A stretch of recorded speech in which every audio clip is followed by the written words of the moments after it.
All right, we're going to go ahead and get started. Hello, everyone. Thank you for joining. I am Logan Jacqueline. I am the manager of enrollment for the MSA program here at Case Western Reserve University. Today's webinar topic is preparing your CASAA application.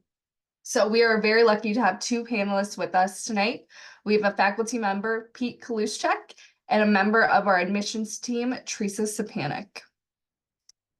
Here is the agenda for today's webinar. So we know many of you are currently working on your application to apply to this cycle, but we do have some folks that are attending that may just be learning about the profession in the Case Western MSA program. So we'll first kick it off this webinar with a brief intro of the program and the profession, and then we'll take a deep dive and spend the majority of our time here diving into the application process. We'll then wrap up if we have time with a Q&A.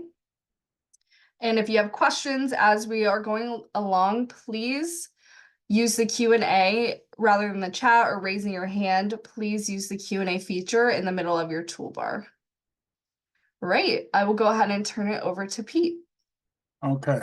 Hi, my name is Pete Kaluschek. I'm the faculty director of special projects, which means I do a lot of different stuff. And I am a CAA, so I've practiced for 41 years and have been involved in education also. So I'm sure you folks have done some research. Some of you have already done research into the profession, what it is that we do. So an advanced practice professional very simply means that you are going to go through a lot of specialized training, and because the word assistant is in the title, that does not mean you're just going to be standing around handing things to the anesthesiologist. This means there's going to be a great deal of participation on your part. If you sort of think of it, you're kind of like the co-pilot on a flight, pilot being the anesthesiologist, and there's points, probably the majority of the flight or taking care of the patient, you're going to be in charge. It's going to be handed over to you. And basically, that means that, and I'll go over this very quickly, you will be setting up the room for the day for all the cases that you're going to be doing. You're going to be starting invasive lines, which means you're going to be inserting catheters and other things, applying monitors. You're going to put breathing tubes into patients for those that are going to have general anesthetic and other types of breathing devices. So once you get the patient to sleep, all the monitors are on, the anesthesiologist is going to leave and you are going to run the case. You're going to adjust the medication to keep the patient asleep so that the surgery can be performed. And then at the end of the case, the anesthesiologist will come in and will help you wake up the patient.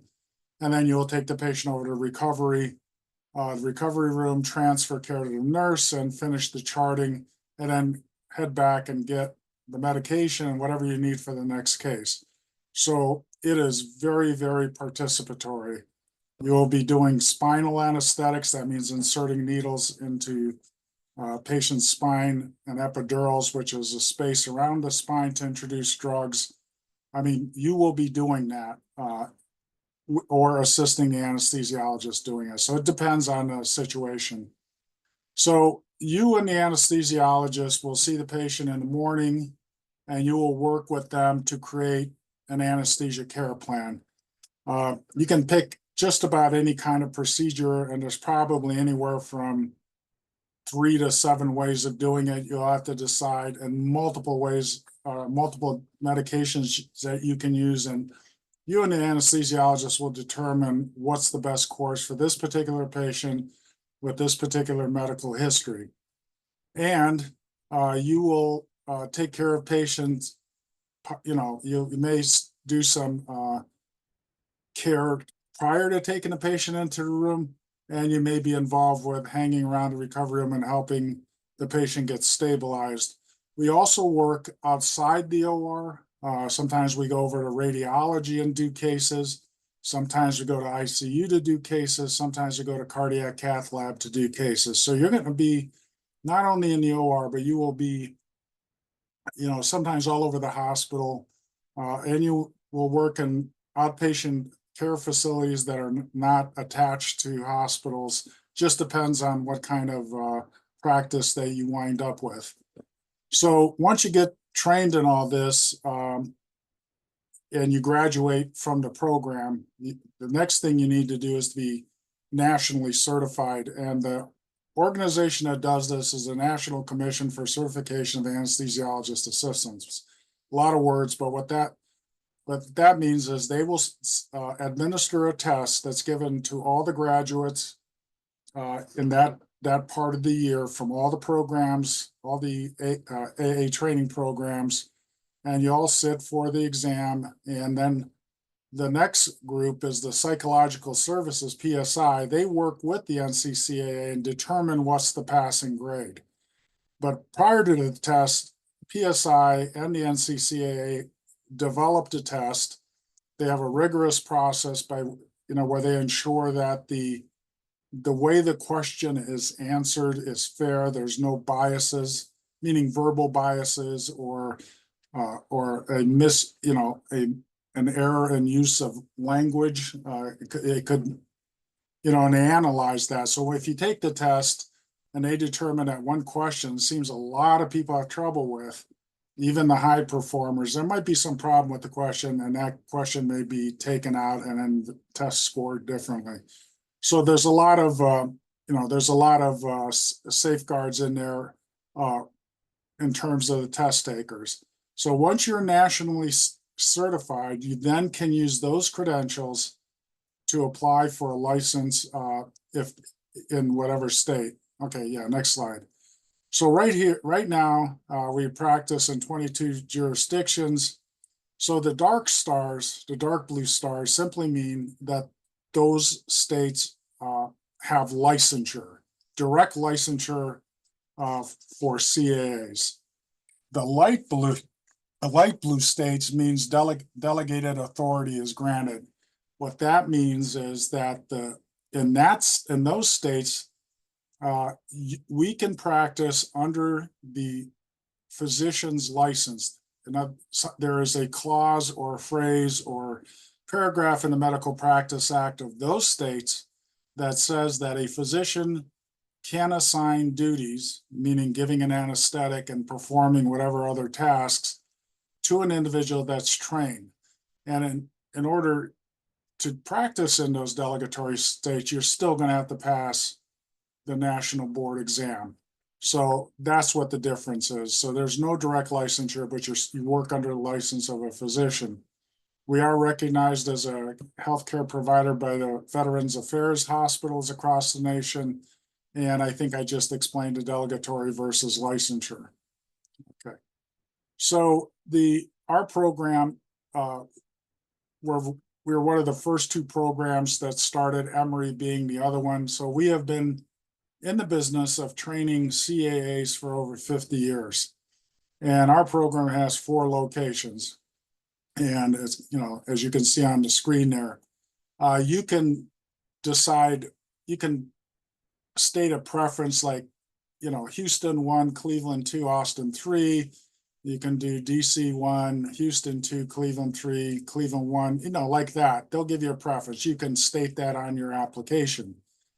We are the only program right now that is 24 months, and as opposed to 27 or 28 months.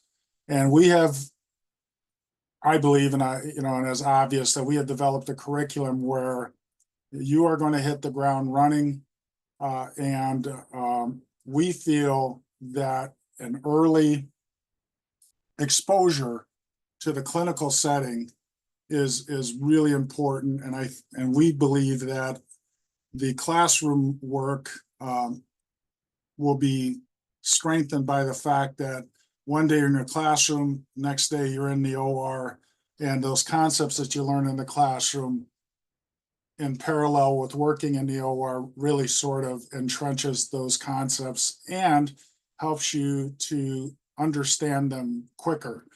So plus, on top of that, you'll be doing simulation in our sim lab. And so within So let's see, we just had a class that started last Tuesday. And I believe they've already been in the OR, or they're going to the OR tomorrow for the first time. So that means like 8 days. And they're going to have exposure in the OR. So in the month of June, we call boot camp. You're going to learn how to start IVs. You're going to have to learn how to check out the machine, how to get that going to make sure it's functioning correctly and safe for the patient. And so we get you into the OR right away. On top of that, you are supported by the faculty. You will have both a student mentor and you also have a faculty mentor.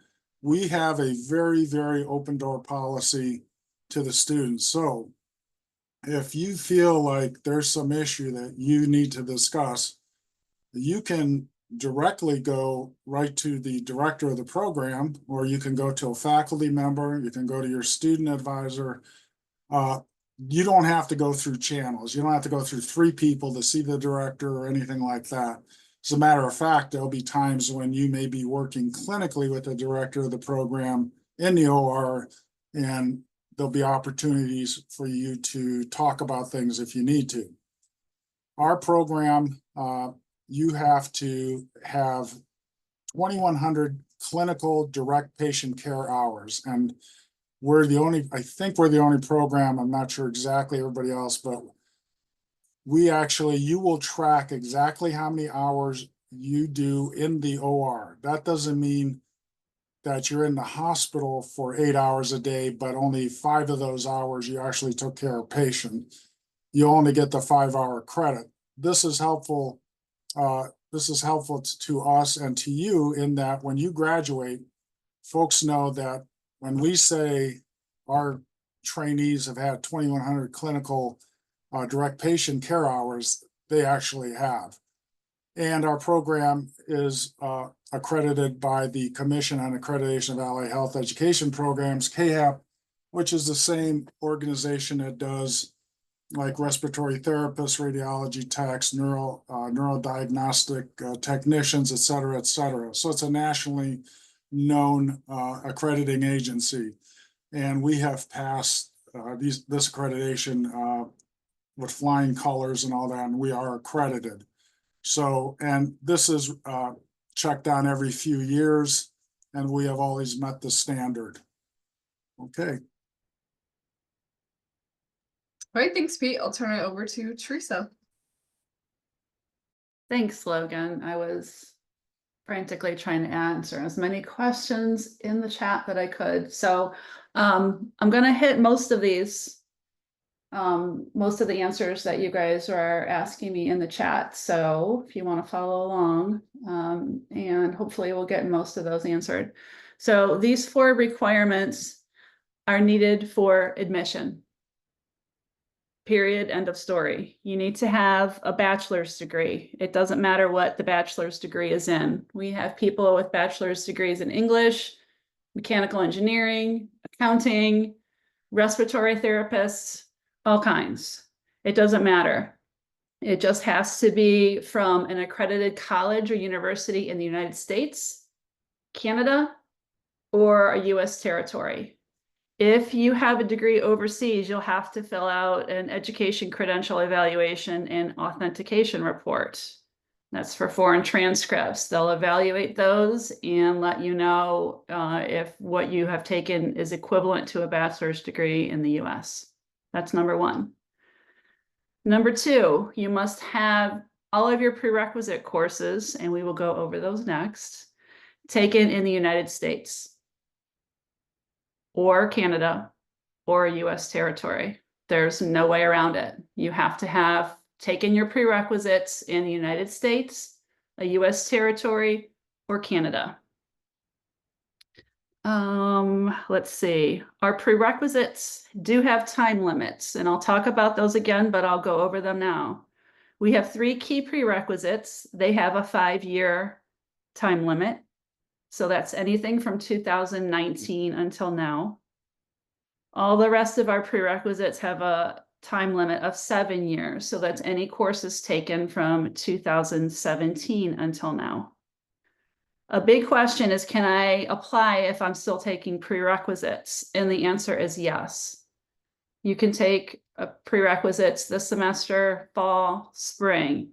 I do have to warn you though, if you have a lot, meaning probably more than 3 or 4, we can't really get a good feel on your application, that aspect of your application. So you definitely want to have as many completed as possible. You can't have outstanding prerequisites. They have to be done by the start of the program, which is at the end of May 2025. We do not accept online courses. I'll repeat that. We do not accept online courses. We do not accept appeals for time requirements. If your courses are old and you do not meet the time requirements, the 5 years or the 7-year time requirements, you could take the MCAT. You must score a 500 or better. If you score a 500 or better on the MCAT, that will waive the time limits. The GRE does not waive any time limits for our prerequisites. If you retake courses, we will take the higher grade of the two. If you take a prerequisite, we will take the higher grade of the two. If you submit information from an AP exam,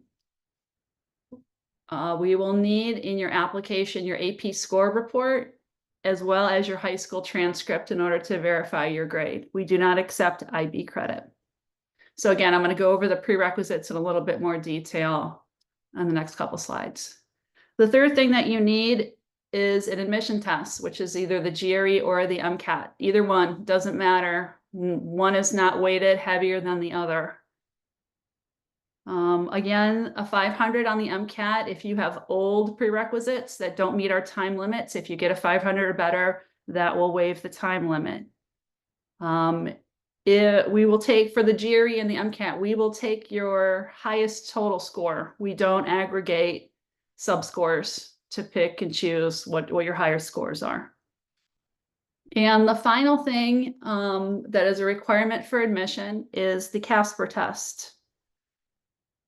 A lot of people forget about that or just don't do it or don't think about it. I think we're one of the few schools that uses the CASPER tests. If your CASPER test is not, at least if you're not signed up for it, your application, you will not get an application review. Okay, if we're interested in you have to get that CASPER test registered. CASPER does not send their scores to CASAA. That is a totally separate program. We can retrieve those scores on our own, and we do check to see if you're registered for it or not. Okay, I think we go on to the next slide, Logan. All right, so I'm going to go through some of these prerequisite courses and kind of quickly and go over some of the main questions that people usually ask. So we have 3 key prerequisites, and these are the 3 key prerequisites. These have to have been taken within the last 5 years. That is from anything taken in 2019 until now. 1 semester of biochem, 1 semester of human anatomy with a lab, and 1 semester of human physiology. It has to be human focused. So there's some courses that are listed on there that are not acceptable. If you take human anatomy and physiology, the combined course, which is offered at a lot of community college, we will accept that. It will fulfill both the human anatomy with lab and the human physiology prerequisites. So you could take these prerequisites, human anatomy with lab, and human physiology, you could take them separately, or you can take them combined. We prefer a 2nd semester of human anatomy and physiology. If you are able to, if you take A&P 1, try to take A&P 2. That is an acceptable course to take at a community college, both of those 2. Biochemistry generally is not. Biochemistry generally is not offered at a high enough level from community colleges. 4-year colleges is the way you want to go with that. Okay, Logan. All right, these are the rest of the prerequisite courses. And as we go through here, it's really similar to a pre-med track. So we have 1 year of biology with lab. That's just your general intro biology 1 and 2 with a lab. 1 year of chemistry with labs. 1 semester of organic chemistry with a lab. We prefer a second semester, but it's not required. 1 year of physics with lab. Big question that we're getting a lot lately is, does it have to be calculus based or can I take algebra based? It doesn't matter. Either one is fine. As long as these prerequisites are all for science majors, you're going to be good. 1 semester of advanced statistics. This year, we are not accepting AP Stats for our advanced statistics prerequisite. You will have to take an advanced statistics, and that means a statistics preferably that has a Calc 1 prerequisite or has some sort of application to healthcare, to biology, biostats. A lot of colleges have those.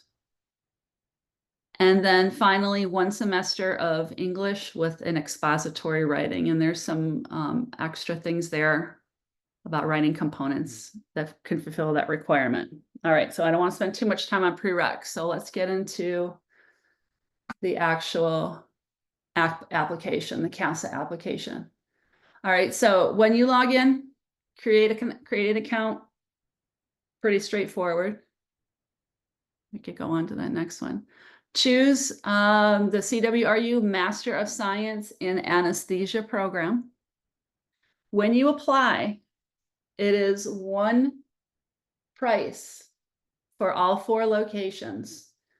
So when you pay that application fee, you're gonna apply to as many locations as you want. Suggestion, apply to all 4. You're gonna rank them. What's your first preference, second preference, etc. Our central admissions office is in Cleveland. I'm in Cleveland. All the applications are looked at here, and then we send them off to the different locations as part of the admissions process. Let me think. Hold on. Let me see if there's anything else I want to say with that one. Oh, okay. We're on the dashboard.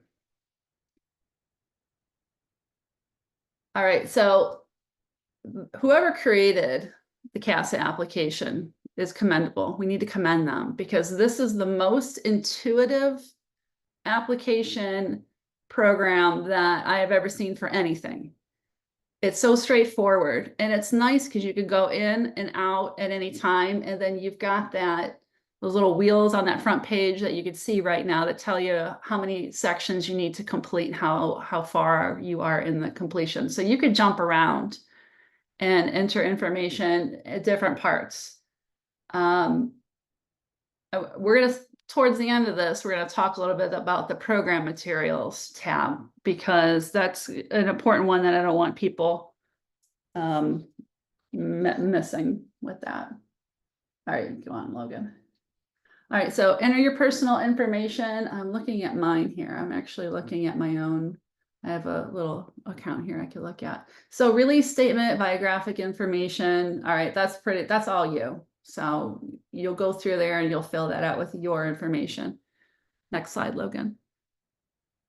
Okay, your academic history. This is where you're going to list every college that you've ever attended for undergrad, for classes you've taken here or there, if you've taken a master's program, if you're in the military, everything. You're going to put everything in at this point, as well as your standardized test, your GRE or your MCAT.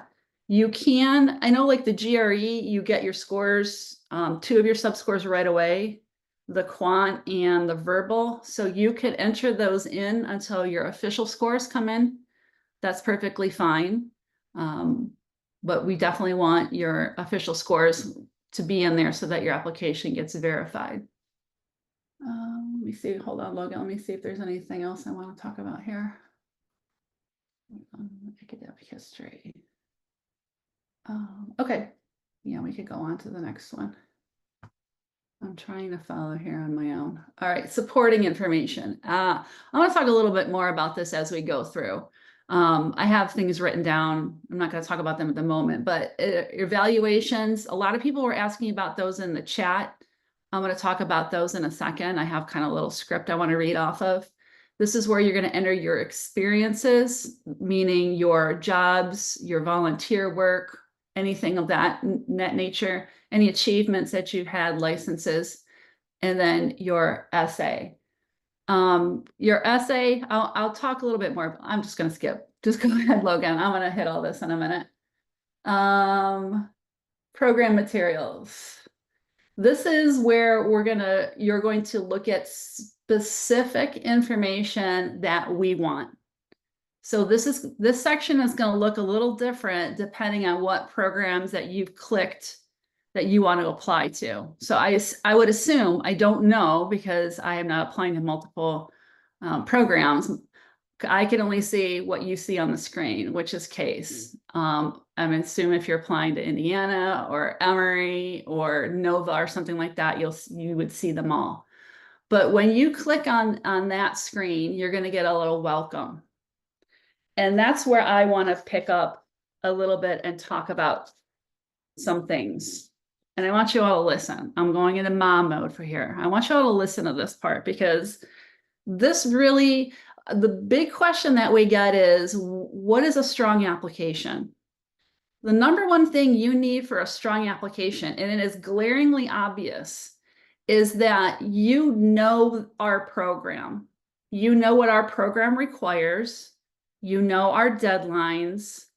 You know what materials you need to submit. You know you need to take the CASPR. And if you don't know these, we can tell.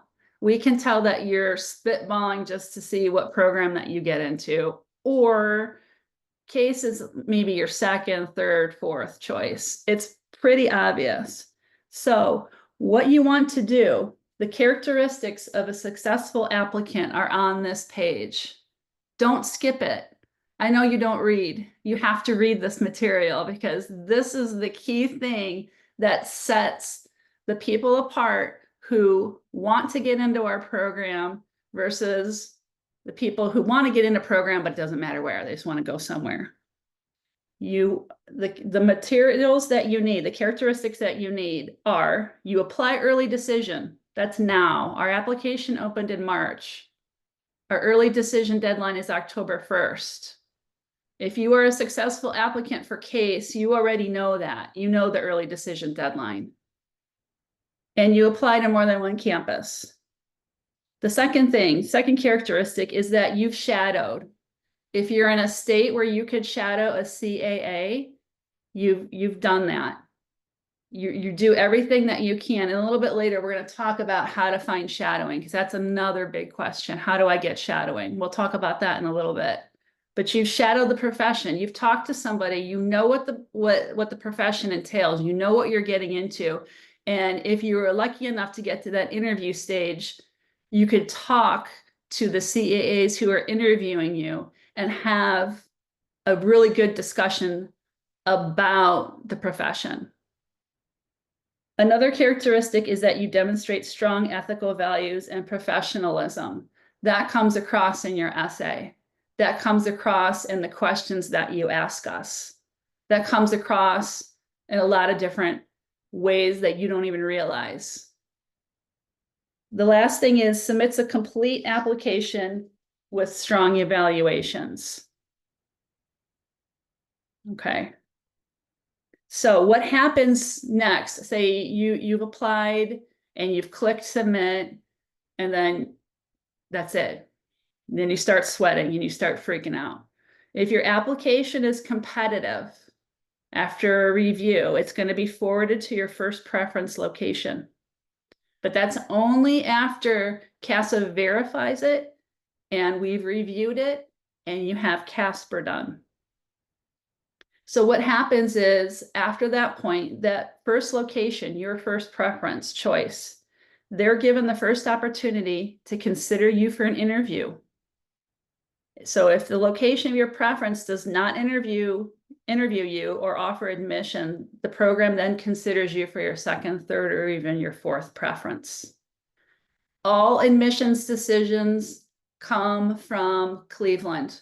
That's where CASE is located. That's where admissions is located. You're totally free to ask questions of the sites. Specifically, like if you want shadowing in Houston, you want shadowing in DC, or you have some questions about, maybe clinical sites, you could ask them. But anything in terms of admissions decisions is going to come from Cleveland.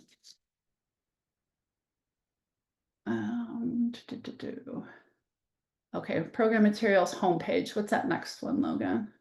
Oh, that's what I just read. Okay. All right, let me talk about some other things. And hopefully there's not too many questions that I'm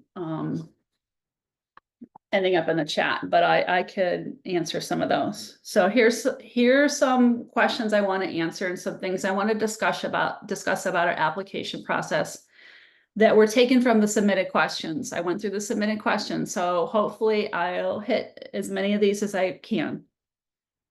So how do you review? We do a holistic review of your application. We're not just looking at your scores. We're not just looking at your GPAs. We're not just looking at the experiences that you had. We're looking at all of it. We're looking at you as a whole person. That essay is important. That tells us kind of who you are, how you come across. On our website, on our admissions website, we always list the incoming class averages for their GPA, and we look at 2 GPAs. We look at their overall GPA. That's everything you've ever done. You have to submit every transcript of every college that you've been to for undergrad, for grad programs. So your overall GPA goes into that. We look at a separate GPA, which is your prerequisite GPA. That is just the GPA of the prerequisites that we require. So we're going to look at those too. You want to get as close to the incoming class averages as you can. Okay, but remember, those are averages. There are people who are lower than those numbers. There are people who are higher than those numbers. So don't stress out too much about it, but get close. Another thing I want to mention is that not all applications are going to receive feedback. There's no way. We do not have an admissions staff large enough to email everyone and go through and give specific information to everyone, which is why we do these webinars and provide information on our website. If you don't get in the program, you're going to get some general tips for strengthening your application if you're not accepted. That's hard. That's hard for a lot of people. I want to talk about this for a second. We have a lot of reapplicants this year, which is normal because we had a lot of applications last year. Take that list if you are a reapplicant of ways to strengthen your application. And it's hard to do a self-reflection, but you have to look at your application critically and without any emotion and say, where can I do better? It's a difficult program to get into. I will give you that. The next thing I want to mention is that the program typically fills a great number of seats during the early decision period. Again, the early decision period is now. Our application opened in mid-March. Our early decision deadline is October 1st. We're reviewing applications now. People have gotten application reviews. We have not scheduled interviews yet.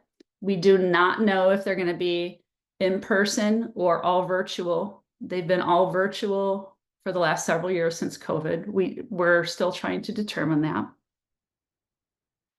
But top applicants who do apply for early decision will be invited to interview on a rolling basis beginning in the fall. In this case, it's probably going to be sooner than the fall. Interviews typically start in August. So I would imagine we will start inviting people next month. Part of the application, there's a part in there where you have to submit a resume. And sometimes people forget about that. A strong applicant will submit all parts required of our program, and a resume tailored to becoming a CAA is one of those requirements. Don't forget that. If you've done research, mention that. If you're in published research, if you've presented, especially if you've done public speaking of your research, if you presented a poster, add that to your application. So finally, what makes an application stand out? This is me talking now, because I look at a lot of these. What makes an applicant stand out? That is a huge question, and it was asked a lot. You know the admission requirements. You have a general sense of how the process works, how the program works. It's all on our web pages. Another way that you can stand out is that your application is close to those incoming class averages. You're close on the average GRE. You're close on the average MCAT. You're close on the 2 GPAs. The next thing is that all components of the application are complete, including that resume that I mentioned, proof of labs. The application always asks for proof of labs, and so few people take the time to put proof of lab in there if their transcript does not list their lab separately. And I automatically have a general sense of well-being when I see that they've included it. It's great. Another component is taking the Casper, signing up for it. I see that you know that you've got to do it. If we have to, we have so many applications that we really can't ask you to do it. It's in so many places in our information. You have to just do it. And then those letters of recommendation. Be careful who you ask. A lot of times we have people who have 2 letters of recommendation submitted and the third person is not. Keep on top of your evaluators. Make sure you choose someone who could speak to what kind of person that you are, what kind of worker that you are, your qualifications for working in the healthcare field, and keep on top of them. Don't pester them, but just make sure they get it in a timely fashion, because until that third one comes in, your application is not going to be verified. Another thing that makes an application stand out is that they've shadowed a provider. CAA if you can. If not, find another anesthesia provider. And finally, what makes an application stand out is an essay that doesn't sound forced. A lot of times that personal statement sounds very forced, like you're trying to impress whoever's trying to read it. But I think if you just talk about yourself and it's not a wall of words, you'll be great. One thing that I was just given a heads up in terms of online classes. Online classes aren't accepted unless they were moved online due to COVID in 1920 and 2021 school years. 2019 and 2020. Oh, what did I say? You You know what I mean. All right, thanks. I think that's all I had. I can't believe it. All right. I'm going to turn it over to you, Logan, and I'm going to try to answer some questions in the chat if I didn't already answer them. Awesome. Thank you so much. That was a lot of information. I did drop a few helpful links in the chat. So link to our admissions page, a prereq form to help you keep track of your prereqs, and then a shadowing form that also helps you track your shadowing hours, and then also upcoming virtual events. Just a couple of things here. We do have quite a few questions in the chat regarding student life and paying back student loans and things like that. We won't address those questions here, but we will address those questions at our next webinar in July. And that's a day in the life of a CWRU MSA student. So you'll hear firsthand what it's like to be in the program, how they're paying for the program, what it's like. So I encourage you to sign up for that. And that link is in the chat. I'm going to turn it over to Pete while Teresa is answering some more questions in the chat. Pete, are you still with us? Oh, yeah. Awesome. So we do have quite a few questions are there any other ways to gain clinical experience outside of shadowing? What would be some good things for students to gain clinical exposure? Well, a lot of hospitals have volunteer services, for instance, like working in the emergency room. Sometimes it's in the OR. It could be on the floors in the hospital, like for instance, an ICU. Something where you are exposed to patient care, and if you can, where you actually assist a nurse or a resident or whatever in the care of a patient. Hospice is another area where you know you're involved in taking care of patients. Uh, Maybe a rehab type summer camp situation where you have disabled patients, children, whatever, where you're involved in their care and assisting, is also a good place to start. Sometimes you can ask anesthesia department in whatever local hospital you're close by, if you can help volunteer in their department. If you're already graduated from school, sometimes they have positions where you can be an anesthesia tech, where you assist setting up and getting equipment in the OR. Those kinds of things are all avenues you can try. Awesome. And then if someone's looking for shadowing hours, can you recommend certain avenues to gain shadowing hours? Yeah, this is one where you really have to beat the bushes. So in states where we practice, usually easiest thing is to start in the bigger cities where probably we have providers. Call the hospital, say, do you have CAs working there? I'm interested in shadowing. How do I go about doing that? And then, and then branch out to suburban hospitals and further.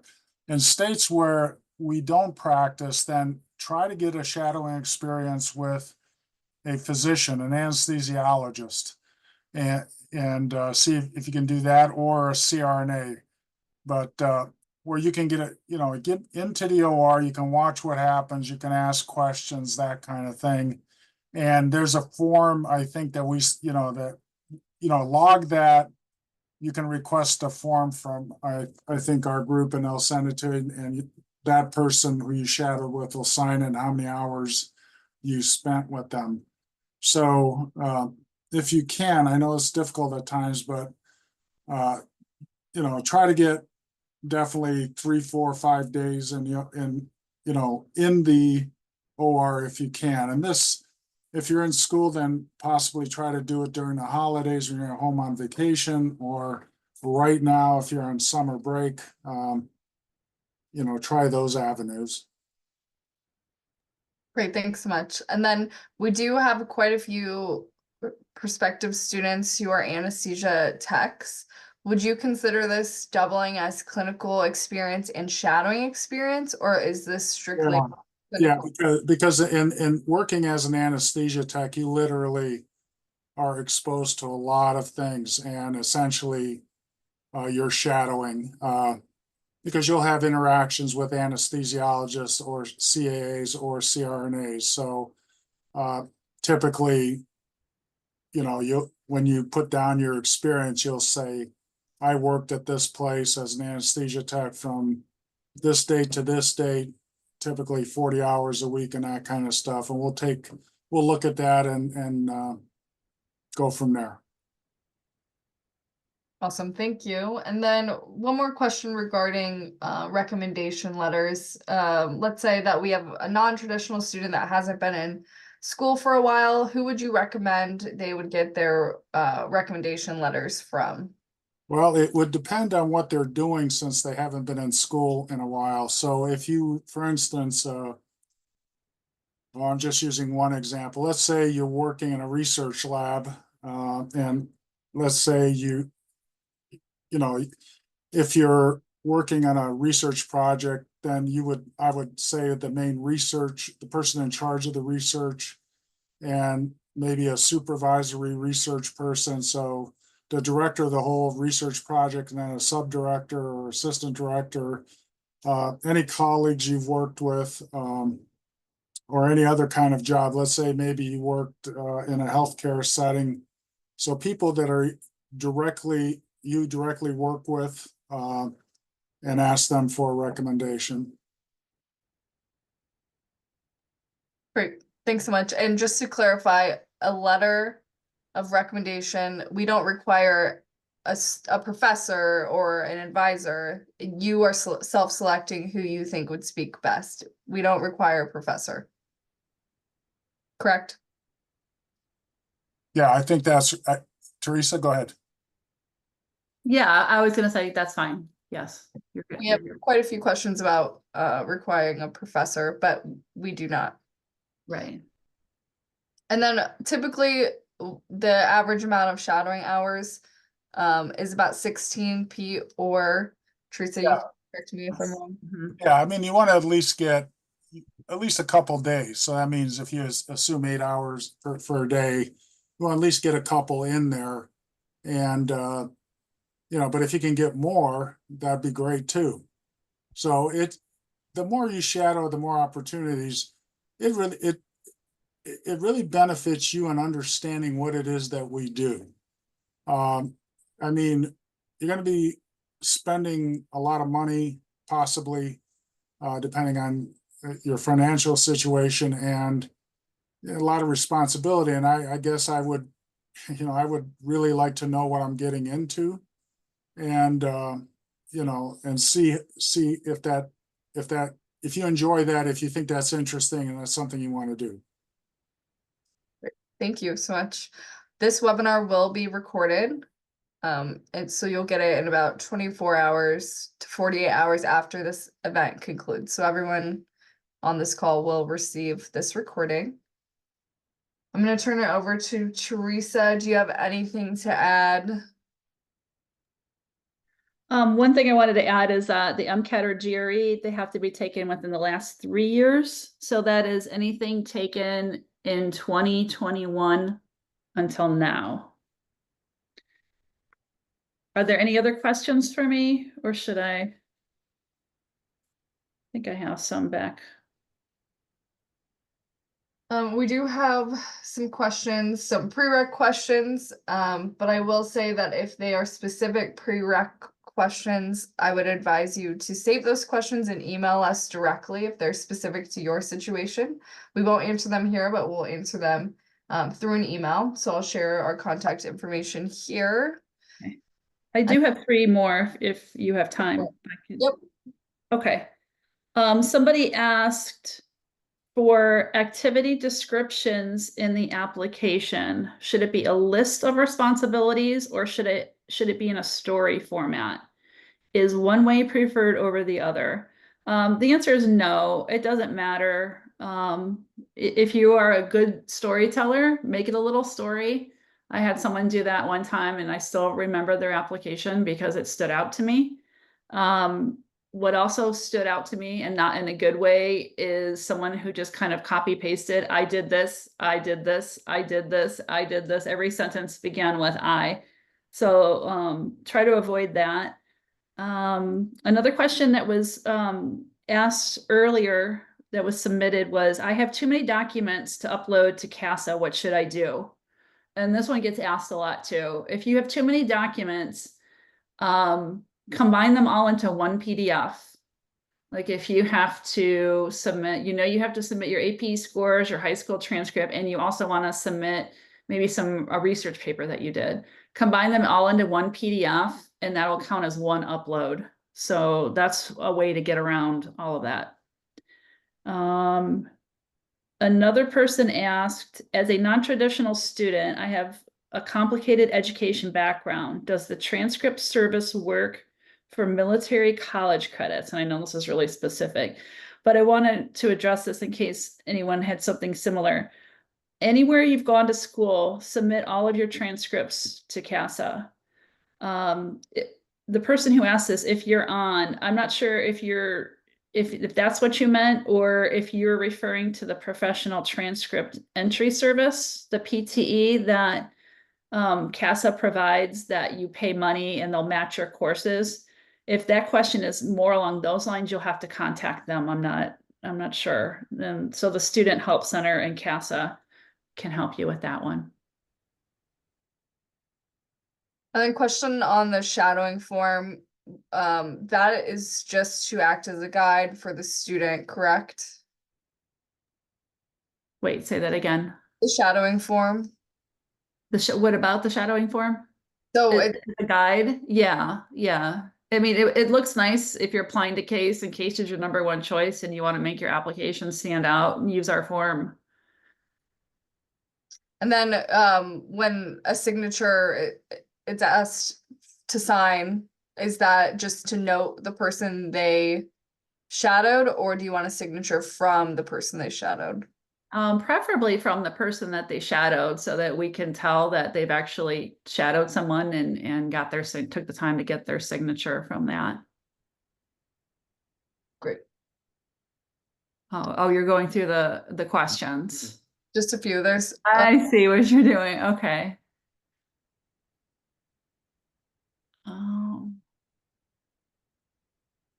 Are Canadian citizens accepted? Yes. Someone asked, can you resend forms links that were sent in the chat? yes, I can send that now. Okay. Here you go. And then we're gonna wrap up here. We have a lot of questions in the chat that we already answered. But if we didn't get to your question for some reason, or if it's a very specific question to your situation, we encourage you to reach out to the MSA program at case.edu. Also, please visit our website. There is a ton of information on there. The answer is probably on the website, so look there first before you reach out. And then if you want to connect with us, follow us on Facebook, Instagram, Twitter, LinkedIn, and YouTube. The handle is the same, CWRU MSA program. And then I spoke briefly earlier, but here are upcoming events. So next month, Day in the Life of a CWRU MSA student. Like I said, we'll have 4 panelists, 1 from each program location. They'll walk you through what it's like to attend the program, how they got here, their story. And then in August, we have tips for a strong application, very similar format to this webinar. We'll have panelists, we'll have program directors, admissions team members. We'll give you tips for a strong application. In addition to that, how to best prepare for your interview. And then in November, we do have another webinar that's just a general overview to learn more about the program and the profession. So I think that's all here. The recording will be sent out in about 24 to 48 hours, but thank you all for joining. Have a great rest of your evening.